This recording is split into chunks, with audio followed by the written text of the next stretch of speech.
जगद्गुरू संत तुकाराम महाराज पालखी सोहळा आगमनापूर्वी यवत या ठिकाणी भव्य अशी तयारी केली जात आहे।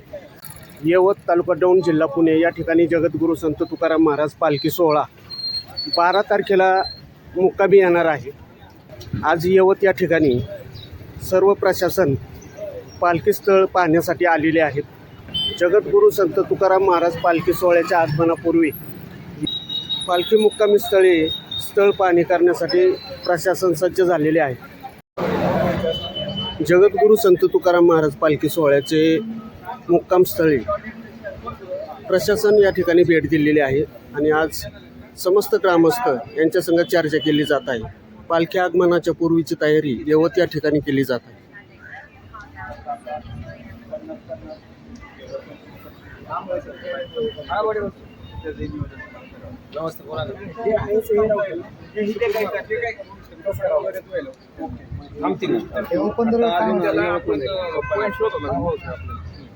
दोन पॉईंट काढावं किमान कारण शाळेच्या पशी असतं ना तिथे सुद्धा कपडे वगैरे धुतात ते तिथं पण त्यांना हे बसवलं कुठं मेन प्रोडक्ट ऍक्च्युली काय होतं इथं बाजार मध्ये शाळेत इथे कसं आणि प्रॉपर दिंडे या बाहेर घरी जातात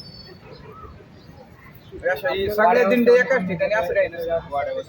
वाड्यावर मेजर फ्लोटिंग वाला आहे ना विदाउट दिंडी सोडून त्याची सोय करण्याची प्रॉपर सोय असते बऱ्यापैकी जर्मन आहे हो मागच्या वर्षी व्यवस्थित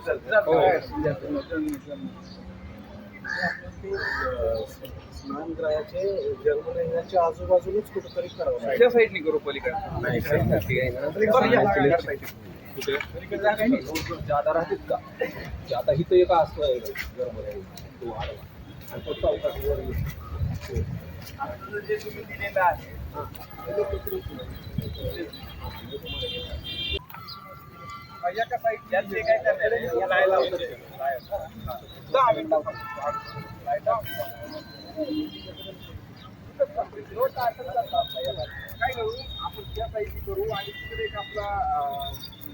झाड आहेत ना तिथे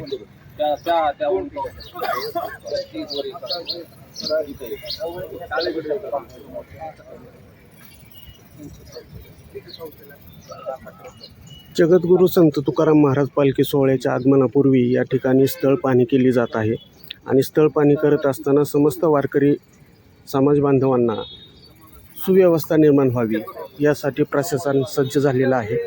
पालखी सोहळ्याच्या आगमनापूर्वी यवत या ठिकाणी स्थळ पाहणी करून विविध वारकऱ्यांच्या सुविधा उपलब्ध करण्याचं शासनाचं मानस आहे आणि या ठिकाणी समस्त गावकरी उपस्थित झालेले असून प्रशासकीय अधिकारीही उपस्थित झालेले आहेत।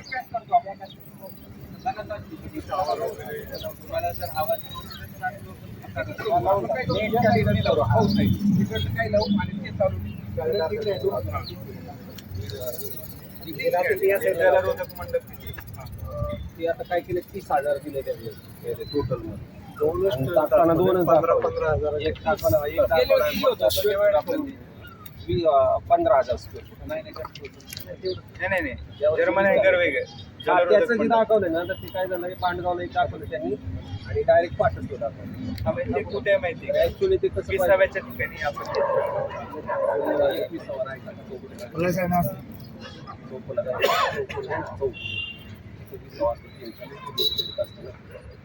21वर पांडगावला काय वरच्यावर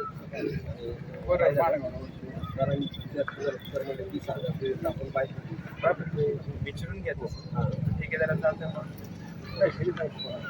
दाखवता नाही दोन होता एक पांडगाव आणि 15 ऍक्च्युली पाहिजे कुठं एवढं तिथं लागत नाही आपल्याकडे किती 5 ठिकाणी पाहिजे। आता सुरुवात तिथं होती ना बोरी तिथं महत्वाचा एक वेटिंग खूप असतं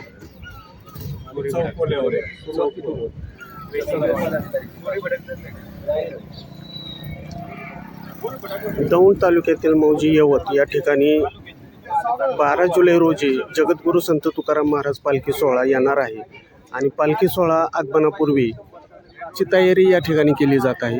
यवत ग्रामपंचायत तसेच विविध शासकीय अधिकारी या ठिकाणी मोठ्या संख्येने उपस्थित झालेले आहेत. पालखी आगमनाच्या पूर्वीची तयारी यवत या ठिकाणी केली जात आहे. पालखीबरोबर लाखो समाज असतो आणि या लाखो भाविक वारकऱ्यांची सुविधा व्यवस्थितपणे पार पाडावी प्रशासन सज्ज झालेले असून पालखी आगमनाच्या पूर्वी प्रत्येक पालखी मुक्कामाच्या ठिकाणी स्थळ पाहणी केली जात आहे. जगद्गुरू संत तुकाराम महाराज पालखी सोहळा 7 जुलै रोजी प्रस्थान होणार आहे. देहू ते पंढरपूर या मार्गावरती मुक्कामी स्थळी सर्व प्रशासन भेट देऊन या ठिकाणी जगद्गुरू संत तुकाराम महाराज पालखी सोहळ्याचं भव्य असं पटांगणामध्ये ऊन वारा पाऊस याच्या निवाऱ्यासाठी या ठिकाणी भव्य अशी सुविधा केली जाते. जगद्गुरू संत तुकाराम महाराज पालखी सोहळा मोठ्या संख्येने असल्यामुळे या भव्य अशा मैदानामध्ये ठिकाणी लाखो वारकरी विश्राम करत असतात, विश्रांती घेत असतात. या ठिकाणी जगद्गुरू संत तुकाराम महाराज यांचं पालखी स्थळ आहे. बाजार मैदानामध्ये मोठं असं शेड उभारल्या केलं जातं आणि या ठिकाणी जगद्गुरू संत तुकाराम महाराज पालखी सोहळ्यातील सर्व वारकऱ्यांना भव्य असं सुखसुविधा निर्माण करण्याची व्यवस्था या ठिकाणी समस्त ग्रामस्थ करत असतात.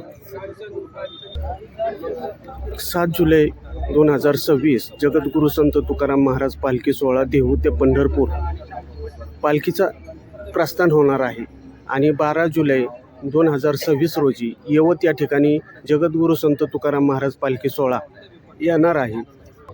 आगमनाच्या पूर्वी या ठिकाणी केलेली ही व्यवस्था समस्त ग्रामस्थ आणि प्रशासन यांच्यात चर्चा करून सर्व वारकरी समाज बांधवांची सोय व्यवस्थित उत्तम व्हावी या ठिकाणी सर्व नियोजन केलं जात आहे.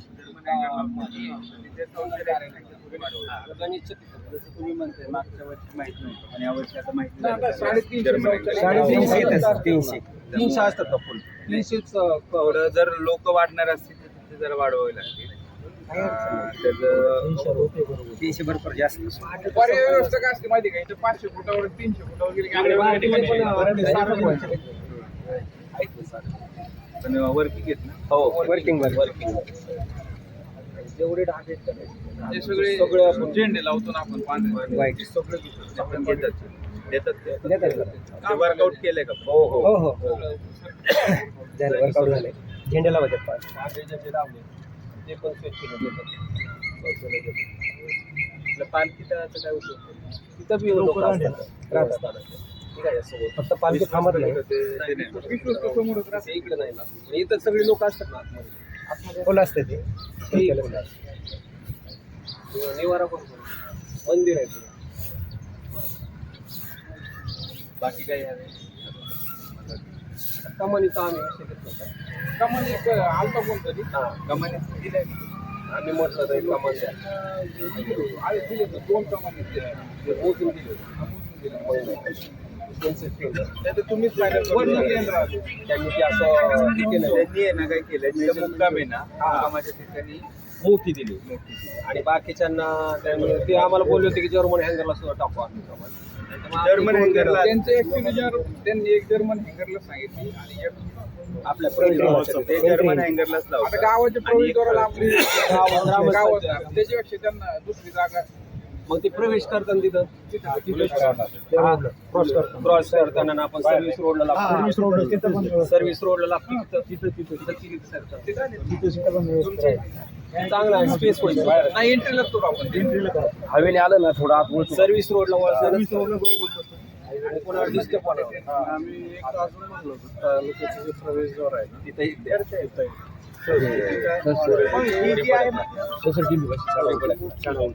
त्यांनी काय केलेलं आहे ग्रामीण भागाची एक दिलेली आहे ग्रामीण भागाची दिलेली आहे आपली दौलच्या प्रवेशद्वारावर मग चांगलं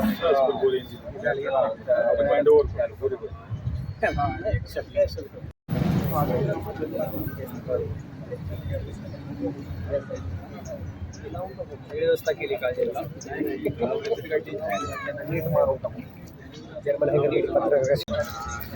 जगद्गुरू संत तुकाराम महाराज पालखी सोहळा आगमनापूर्वीची तयारी प्रशासनाने हाती घेतली असून यवत या ठिकाणी भेट दिलेली आहे.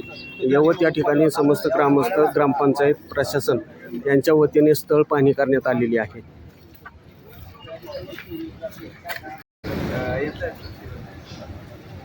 जगद्गुरू संत तुकाराम महाराज पालखी सोहळा आगमनापूर्वी यवत या ठिकाणी भव्य अशी तयारी केली जात आहे. दौंड तालुक्यातील मौजी, यवत तालुका, दौंड जिल्हा पुणे या ठिकाणी जगद्गुरू संत तुकाराम महाराज पालखी सोहळा 12 जुलै रोजी मुक्कामी येत असल्याने सर्व प्रशासन पालखी सोहळ्याच्या आगमनापूर्वी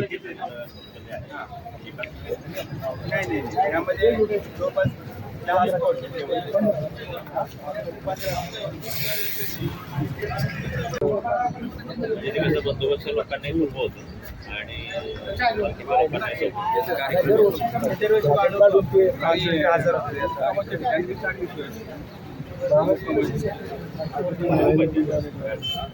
चला आतमध्ये बघा थोडं.